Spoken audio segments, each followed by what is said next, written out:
we've got boomer leaders who have been in place for many years who are leaving the marketplace. We have boomer board leaders who are marketplace, and we have boomer major gift donors who are leaving the marketplace. A perfect storm in many respects, right?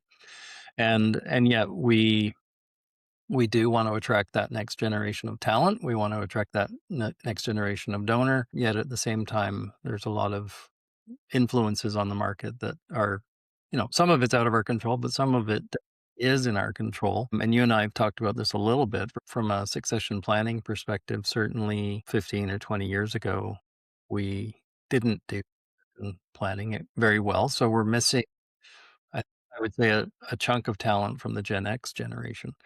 And our leaders are really going to come out of that top end of the millennial group, at least for the next season, for sure. Yeah. Or need to, and if we lose them, Yeah.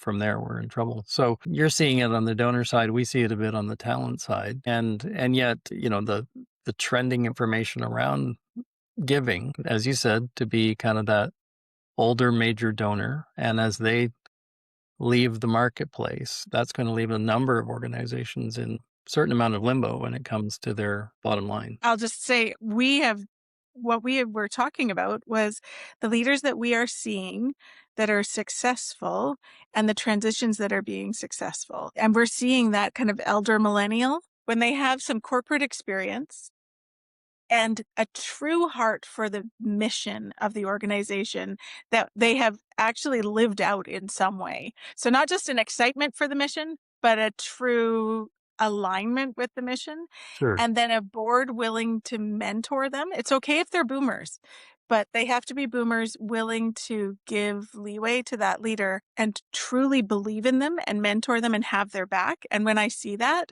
what I'm seeing is growth in organizations. And I know it's because those boomer leaders, as board members, are believing in that next gen leader.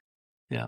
And and incredible things are happening when that does happen. So, that's a great point, and if you have some insight on this, I'd be curious. What are the other elements that make them a prospect for being good leaders for the next 25 years? Political engagement or political savvy, at least, that they understand that the world is complex and that they need to work within all these systems. They're not thinking separation of church and state, as an example, but they're thinking, how do we integrate? They're living this kind of integrated perspective, and they have insight based on that and respect for CRA guidelines and making sure that they are doing their due diligence, and also scrappy.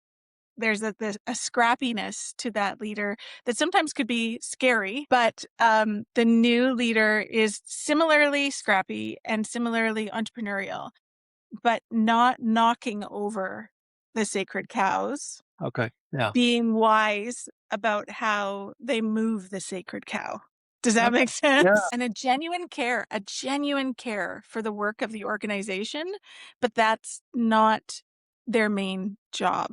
And I think in the past, we've seen leaders whose main function was really to move the activity of the organization forward. So if it was Bible translation, they were a Bible translator or had a passion for Bible translation. Now we see this young leader who is scrappy, entrepreneurial, and says, this really matters. I care about this. I will do whatever is in my power to make this happen. And I have experience working for Apple, and I have experience in government advocacy. And now I'm going to pull all of that together to say, how do I create the organization that will make this happen, rather than feeling like they're the person who champions the actual work of the organization.